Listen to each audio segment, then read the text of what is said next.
Sekalipun taun, wabah yang terjadi dahulu kala di dunia Islam begitu dahsyat. Anda tahu taun dulu kalau terjadi orang baru kena paginya ketularan bintil-bintil, sorenya meninggal, Pak.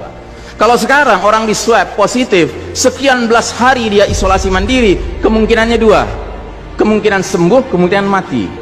Persentasenya berapa? Sembuh 80%, Pak, mati 3%, kecil sekali. Bukan berarti kita menganggap ringan nyawa orang, tidak.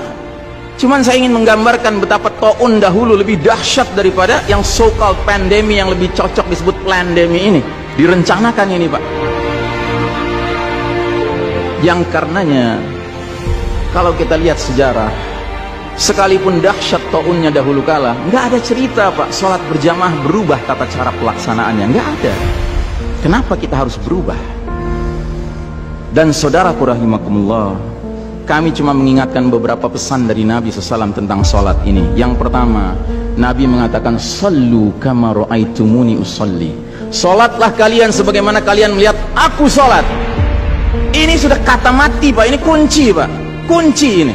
Makanya para ulama fikih memutuskan nggak boleh dikerjakan sembarangan, nggak boleh. Apalagi setelah dia ada aturannya, terus kita berkreativitas menyangka itu lebih baik untuk keselamatan dunia kita, sementara kita tidak peduli dengan keselamatan akhirat kita. Nabi Muhammad SAW menyatakan, hari berbangkit nanti aku akan menunggu umatku di depan telagaku. Aku akan bisa membedakan siapa umatku, siapa yang bukan. Umatku adalah mereka yang wajahnya, tangannya, kakinya bercahaya bekas wudhu. Tapi ketahuilah, ada sejumlah orang wajahnya bercahaya, tangannya bercahaya, kakinya bercahaya. Aku panggil mereka, tapi dihalau sama malaikat, tidak boleh mendekat. Aku panggil lagi, tapi dihalau sama malaikat. Akhirnya malaikat menjelaskan, ya Muhammad, mereka telah merubah ajaranmu setelah engkau wafat. Kata Nabi selanjutnya, menjauhlah, menjauhlah. Nabi nggak mau dekat dengan orang yang berani-beraninya merubah tata cara ajarannya.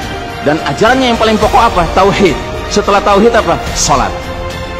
Dan ingat, salat adalah amal yang paling pertama yang akan diperiksa oleh Allah Ta'ala bagi setiap hambanya. Dan saudara rahimahumullah, saya ingin menyampaikan dua hadis lagi. Satu hadis dari Nabi, la tadaru furujatin lisyaitan. Jangan kalian biarkan celah-celah itu untuk syaitan.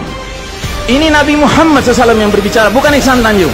Kalau Ihsan Tanjung yang berbicara, Anda boleh tolak, Pak. Ini Nabi Muhammad SAW yang berbicara, yang kita baca salawatnya dengan harapan mendapatkan syafaatnya, dengan harapan boleh meminum air dari telaganya.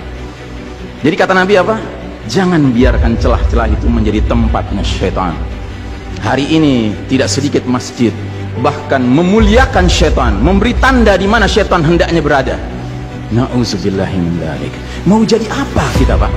Mau jadi umat seperti apa kita? Ini adalah simpul terakhir, saudaraku. Kalau sampai simpul terakhir ini kita relakan lepas, sudah tidak ada sisanya ajaran ini di muka bumi.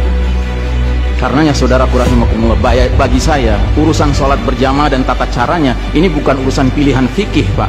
Ini urusannya adalah urusan dengan musuh Allah Ta'ala. Hadis yang terakhir, kata Nabi SAW, innal yahuda qad sami'u dinahum. Sesungguhnya Yahudi sudah bosan dengan agama mereka. Wa innahum qaumun hasadun. Dan mereka adalah kaum yang sangat hasad kepada kita umat Islam, terutama dalam 3 perkara. Satu, raddis salam. Kebiasaan kita umat Islam kalau ketemu saling ngucapin assalamualaikum, dibalas waalaikumsalam. Itu Yahudi nggak senang, Pak. Yahudi tidak senang melihat umat Islam berukhuwah Islamnya. Yahudi nggak senang umat Islam kalau ketemu saling bersedekah dengan senyum, makanya dibikin aturan begini, nggak kelihatan senyum kita.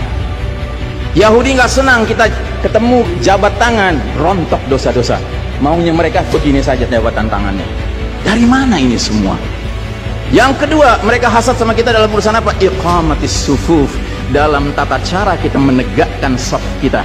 Ingat, Pak, saf dikatakan tegak syaratnya 2. 1 lurus, 2 rapat. Bukan hanya lurus tapi renggang-renggang, atau rapat tapi meliuk-liuk. Tidak, harus dua-duanya lengkap. Sehingga Nabi sampai bertanya, kenapa kalian gak bersaf seperti malaikat di hadapan Allah? Para sahabat bingung, bertanya, bagaimana malaikat? Kata Nabi, mereka mendahulukan saf awal dan mereka saling rapat satu sama lainnya. Jadi Nabi itu bangga kalau umat Islam sholatnya seperti para malaikat di hadapan Allah Ta'ala. Harusnya itu menjadi kebanggaan kita juga. Dan harusnya kita tersinggung kalau ada pihak yang berusaha untuk mengacak-acaknya. Dan yang terakhir, yang ketiga, Yahudi itu hasad sama kita dalam urusan apa? Dalam urusan umat Islam, di belakang imam salat wajibnya mengucapkan amin. Makin keras suara amin itu, makin geram mereka. Karenanya mereka bikin aturan, sempat 2 bulan masjid ditutup-tutup sama sekali, nggak terdengar suara amin dari jamaah karena nggak ada yang boleh ke masjid. Tapi sekarang setelah dibolehkan, masjid yang bisa muat 2000 orang, cukup 500 orang, cukup 700 orang. Supaya apa? Sekurang-kurangnya aminnya bisa berkurang. Maka sekarang pertanyaan besarnya adalah, untuk siapa kita sholat? Atau untuk mereka? Inna sholati wa nusuki wa mahyaya wa mamati lillahi rabbil alamin. Mudah-mudahan apa yang saya sampaikan tidak membuat bapak dan ibu makan nggak kenyang, tidur nggak nyenyak, tetapi semakin sadar betapa kita sedang hidup di era penuh fitnah di akhir zaman, dan musuh-musuh Allah sedemikian sistematis, sedemikian terencananya membuat kita sadar tidak sadar meninggalkan din kita. Yang paling mengerikan kalau sampai sudah nggak ada perasaan lagi risau dengan ini semua. Karena apa? Nabi bersabda, siapa lihat kemungkaran ubah dengan tangan, nggak bisa dengan lisan, nggak bisa dalam hati. Dalam hati itu maknanya apa? Ingkari itu sebagai kebenaran, itu mungkar. Dan itu kata Nabi selemah-lemahnya iman. Sehingga di hadis yang lain kata Nabi, kalau mengingkari saja sudah nggak ada, udah nggak ada iman sama sekali. Nah, yang kita khawatir kalau kita ternyata ridho saja dengan aturan sholat WHO ini, Pak. Padahal harusnya kita sholat dengan cara Nabi Muhammad SAW, bukan caranya Tedros atau Bill Gates. Kepada jamaah, inilah nasihat dari hati yang paling dalam kepada saudara-saudara yang saya cintai karena Allah, yang kita sama-sama bersalawat, kita sama-sama mengharapkan air dari telaga Nabi. Tapi boleh jadi nggak semua kita ngerti apa yang harus kita lakukan agar air telaga itu dapat jaminan kita boleh meminumnya.